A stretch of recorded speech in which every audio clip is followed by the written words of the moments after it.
بسم اللہ الرحمن الرحیم۔ السلام علیکم ورحمۃ اللہ وبرکاتہ۔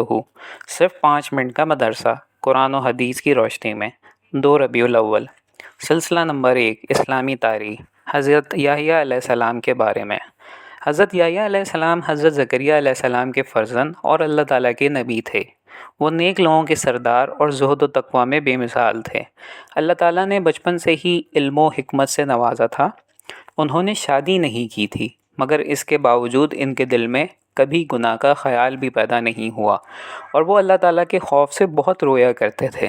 اللہ تعالیٰ نے ان کو اور ان کی قوم کو صرف اپنی عبادت و پرستش، نماز روزے کی پابندی اور صدقہ و خیرات کرنے اور کثرت سے ذکر کرنے کا حکم دیا تھا۔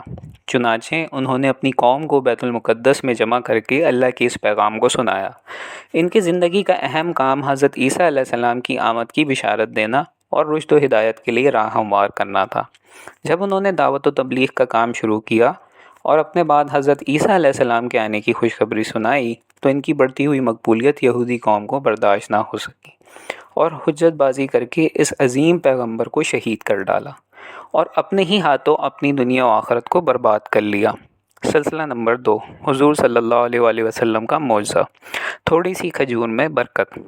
حضرت نعمان بن بشیر رضی اللہ تعالیٰ عنہ کی بہن بیان کرتی ہیں کہ خندق کی کھدائی کے موقع پر میری والدہ عمرہ بنت رواحہ نے مجھے بلایا اور میرے دامن میں ایک لب یعنی دونوں ہتھیلی بھر کر کھجور دی اور فرمایا، یہ اپنے والد اور اپنے ماموں عبداللہ بن رواحہ کو دے آؤ رضی اللہ تعالیٰ عنہ۔ چنانچہ میں چلی، وہاں پہنچ کر اپنے والد اور اپنے ماموں کو تلاش کرنے لگی۔ اتنے میں رسول اللہ صلی اللہ علیہ وآلہ وسلم نے مجھے دیکھ لیا تو فرمایا، اے بیٹی ادھر آؤ۔ میں آپ صلی اللہ علیہ وسلم کے پاس پہنچی تو آپ صلی اللہ علیہ وسلم نے پوچھا، یہ کیا ہے؟ میں نے کہا، یہ تھوڑی سی کھجور ہے، میری والدہ نے میرے والد اور میرے ماموں کے واسطے بھیجی ہے۔ تو حضور صلی اللہ علیہ وآلہ وسلم نے فرمایا، اس کو میرے پاس لاؤ۔ تو میں نے ساری کھجور حضور صلی اللہ علیہ وآلہ وسلم کی ہتھیلی مبارک میں رکھ دی اور پھر ایک کپڑا بچھا کر اس پر بکھیر دی اور ایک آدمی کو فرمایا کہ آواز لگاؤ۔ چنانچہ اس آواز پر سب لوگ جمع ہو گئے اور کھانا شروع کیا اور کھجور بڑھتی گئی، حتیٰ کہ سب لوگوں نے پیٹ بھر کر کھائی۔ پھر بھی اتنی زیادہ بچ گئی کہ کپڑے پر سے کھجور زمین پر گر رہی تھیں۔ سلسلہ نمبر 3، ایک فرض کے بارے میں۔ حج کی فرضیت۔ رسول اللہ صلی اللہ علیہ وآلہ وسلم نے فرمایا، اے لوگوں، تم پر حج فرض کر دیا گیا ہے، لہٰذا اس کو ادا کرو۔ سلسلہ نمبر 4، ایک سنت کے بارے میں۔ غموں سے نجات کے لیے دعا پڑھنا۔ رسول اللہ صلی اللہ علیہ وآلہ وسلم کو جب کوئی رنج و غم پیش آتا تو آپ صلی اللہ علیہ وسلم یہ دعا فرماتے، یا حیو یا قیوم برحمتک استغیث۔ ترجمہ، اے وہ ذات جو زندہ و جاوید ہے اور تمام چیزوں کا تھامنے والا ہے، میں تیری رحمت کی امید کے ساتھ تجھ ہی سے فریاد کرتا ہوں۔ سلسلہ نمبر 5، ایک اہم عمل کی فضیلت۔ تہجد پڑھنا۔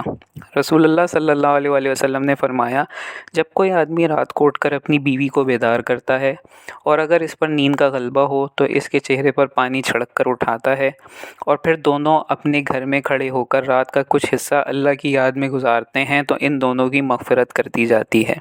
سلسلہ نمبر 6، ایک گناہ کے بارے میں۔ زمین میں فساد پھیلانا۔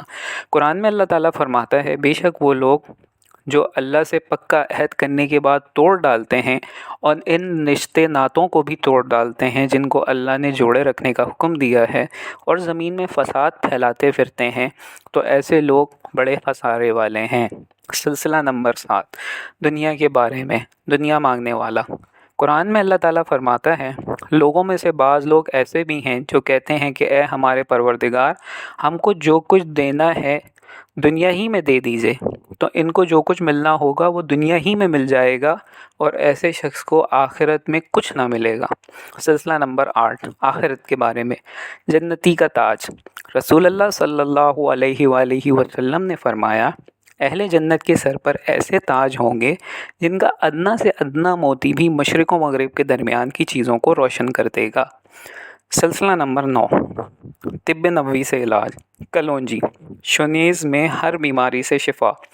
رسول اللہ صلی اللہ علیہ وآلہ وسلم نے فرمایا، تم اس کلونجی منگریلا کو استعمال کرو کیونکہ اس میں موت کے علاوہ وہ ہر بیماری سے شفا موجود ہے۔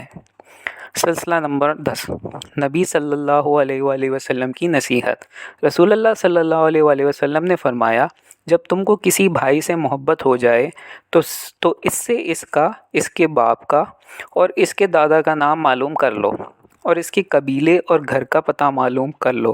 پھر جب وہ بیمار ہو تو اس کی عیادت کرو اور ضرورت کے موقع پر اس کی مدد کرو۔ سبحان اللہ۔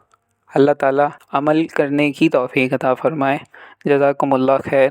اس طرح کے اسلامی بیانات کو سننے کے لیے ہمارے چینل اسلامک بیانات کو لائک، شیئر اور سبسکرائب کر لیجیے۔ جزاک اللہ خیر۔ السلام علیکم ورحمۃ اللہ وبرکاتہ۔